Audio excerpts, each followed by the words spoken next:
filimkani waxa uu ku bilaabanayaa nin lagu magacaabo Diego oo la dagaalamaya koox burcad ah dusha sare ee dhisme. Inkasta oo uu keligii yahay, si fudud ayuu u garaacayaa maxaa yeelay hore ayuu ugu tirsanaa jiray burcadda. Waxaan xasuusinayaa inay YouTube-ka subscribe dhahdeen muuqaalkan aad leegsaarto. Waa ku mahadsantahay daawashadaada. 7 sano kadib, Diego waxa uu ka fadhiistay burcadnimadii, waxa uuna ka qalin jabiyay kulliyadda waxbarashada. Hadda waxa uu bilaabayaa nolol cusub. Waxa uu raadinayaa meel uu dego. Waxa uuna helayaa guri kiradiisu ay jaban tahay, laakiin leh taariikh cabsi leh. Qof ayaa hore ugu dhintay, wuxuuna go'aansaday inuu halkaas sii joogo ilaa uu shaqo ka helayo. Dhanka kale, ardayda dugsiga sare ayaa dirdilaysa macallinkooda jimicsiga Mr. Back. Waxa uu go'aansanayaa inuu shaqada ka tago. Maamulaha dugsiga ayaa markaas ku dhawaaqayo in arday kasta oo dagaal gala ama jirdila macallin la ciiri doono. Waxa uuna sidoo kale codsanayaa inuu helo macallin cusub oo bedelaya Mr. Back, balse way adag tahay sababtoo ah iskuulkan sumcad xun ayuu leeyahay. Macallin ayaa wacaya Diego si uu u buuxiyo booska macallinka baxay. Diego oo shaqo u baahan ayaa si dhaqso ah u aqbalaya. Maalintii xigtay waxa uu iskuulka ku tagayaa mooto yar, wuxuuna arkayaa arday sigaar cabaysa. Wuu istaagaa wuuna ka dhigayaa, balse ardaydu waxa ay u muujinayaan hanjabaad. Laakiin Diego weli xirfadiisa dagaal ayuu leeyahay. Si sahlan ayuuna u garaacayaa dhammaantood isagoo iskuulka tagaya. Waxa uuna la kulmayaa maamulaha iyo macallimiinta, kuwaas oo uga digayo khatarta ardayda. Macallimad la yiraahdo Mrs. Yura ayaa geysa fasalkiisa. Markii uu gudaha galo, ardaydu way iska indhatirayaan. Buugga ayuu ku dhufanayaa miiska si uu u soo jeesay ardayda. Qaar ka mid ah ardaydii uu sigaarka ku qabtay ayaa fasalka jooga,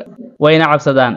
Diego waxa uu ku qorayaa magaciisa sabuuradda, balse ardaydu way qoslayaan, isaguna ma xanaaqin. Markii fasalku dhamaado, gabar lagu magacaabo Jihan ayaa ardayda weydiinaysa qaab loo sameyn karo lacag badan si degdeg ah, wax kastana ay diyaar u tahay si ay lacag u hesho. Wiilashii Diego hore u garaacay, Kan iyo Bain, waxay maqlayaan hadalka Jihan, waxayna u soo bandhigeen shaqo abaalmarin weyn leh. Iyadoo aan waqti badan ka fikirin, way aqbashay. Inkastoo saaxiibadeed uga digeen, habeenkaas Diego asigoo mooto wato ayuu ku soo dhacayaa Jihan. Markii uu caawin maago, Kan iyo Bain ayaa imaanaya, waxayna bilaabayaan inay duubaan si ay hadhowtu ugu eedeeyaan inuu gabarta dhibaateynayay. Muuqaalkan ay rakaata ahaan u haystaan. Arda kale oo lagu magacaabo Nam ayaa imaanaya isigoo baaskiil wata. Nam waxa uu ka qaadayaa taleefanka isigoo tirtiraya fiidiyowga. Diego waxa uu maleynayaa inuu hogaamiye u yahay burcadda, balse Nam uu inkiraya arrintaas. Maalintii xigtay, Nam waxa uu iskuulka la yimaadaa saaxiibtii Rin aad ayay u faraxsaneed. Kadib Kan iyo Bain iyo madaxooda Dihan ayaa si xanaaq leh u eegaya. Diego waxa uu doonayaa inuu wax ka ogaado Nam, wuxuuna weydiinayaa macallimiinta. Wuxuuna ogaanayaa in Nam hore u ahaa madaxii kooxda ardayda burcadda ah markii uu dhiganayo dugsiga dhexe, balse isbedelay markii uu bilaabay dugsiga sare, gaar ahaan kadib markii uu bartay Rin. Fasalka dhexdiisa, Rin waxa ay ku dhawaaqaysaa inay heshiis la saxiixatay shirkad muusig ah ayna dhowaan noqon doonto fanaan. Fasalka wuu ku farxayaa, laakiin Dihan iyo kooxdiisu way ku jeesjeesayaan.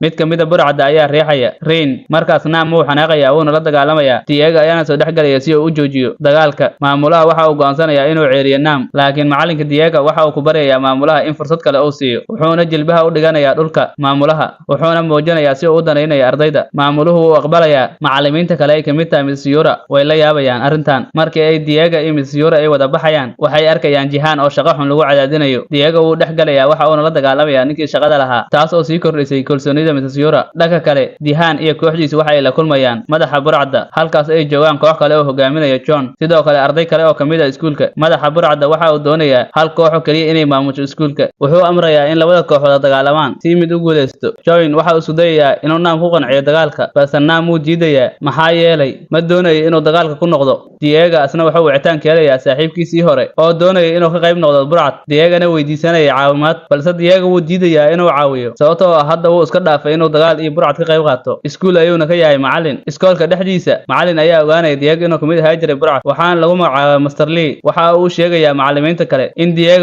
Diego saaxiib la yahay Nam, Diegana uu ahaa jiray burcad. Macallimiinta ay ka mid tahay Mrs. Yura way ka fogaanayaan arrintaas. Mr. Lee waxa uu arrintaas u sameynaya maxaa yeelay waxa uu ka xanaaqsan yahay xiriirka uu la leeyahay Mrs. Yura oo isagu jecel yahay. John weli kama harin Nam si uu ugu qanciyo dagaalka. Waxa uuna ugu hanjabayaa inuu baahi doono sawirro Rin oo cabaysa sigaar, taasoo keenaysa in shirkadda muusiga ay la gashay ay ka bixi doonto heshiiska. Nam oo ka baqaya in Rin heshiiskeedu burburo, wuu aqbalayaa inuu la dagaalamo kooxda John. Aabaha Diego wuu xanaaqayaa markii uu maqlay in wiilkiisa weli lala xiriirinayo arrimo dagaal, laakiin Diego waxa uu sheegayaa runta. Waxa uuna u sharaxayaa inuusan dagaalamayn oo uu caawinayo ardaydiisa. Maalintii dagaalka ayaana la gaarayaa, waxa uuna ka dhacayaa dagaalku dhismaha hoose si aysan dadku u arkin. Kooxda Dihan way la yaabayaan markii ay arkaan Nam oo la safan John. Macallimiintu waxa ay ogaadeen dagaalka, waxayna u soo degdegayaan goobta. Diego ayaa imaanaya goobta dagaalka isagoo joojinaya dagaalka, balse ardaydu ma tixgelinayaan wayna weerarayaan. Wuuna isdifaacayaa. Bilowgiisii waxa uu la tacaalayaa dagaalka, balse markii dambe wuu daalayaa. markii arday kamid uu dili rabo Naam ayaa soo dhexgalaya oo la dagaalamaya kooxda Dihan wuxuuna garab siinayaa Diego waxayna si wada jir ah u joojinayaan dagaalka markii dagaalku dhamaado macallimiintu waxay arkayaan Diego oo la hadlaya ardayda oo ka waaninaya dagaalka laakiin maamulaha iskuulka waxa uu eedo dusha ka saaraya Diego shaqada ayuuna ka eriyaya markaan balse ardayda hadda si weyn ayay u qadarinayaan Diego wayna murugoodaan waxayna u soo baxayaan si ay u sagootiyaan markii uu iskuulka ka tagayo qalbigiisa wuu murugaysan yahay waxa uu booqdaa aabihii laakiin markaan aabihii waa ku faraxsan yahay sababtoo ah ardayda waxa uu baray in aan dagaalku fiicnayn xitaa haddii uu shaqadiisa ku waayay filimku waxa uu ku dhamaanayaa Diego iyo aabihii oo daawanaya dhismo cusub ay hadda dhiseen kaasoo ah iskuul hadda ay ku leeyihiin oo laga dhisay dhulka qoyskooda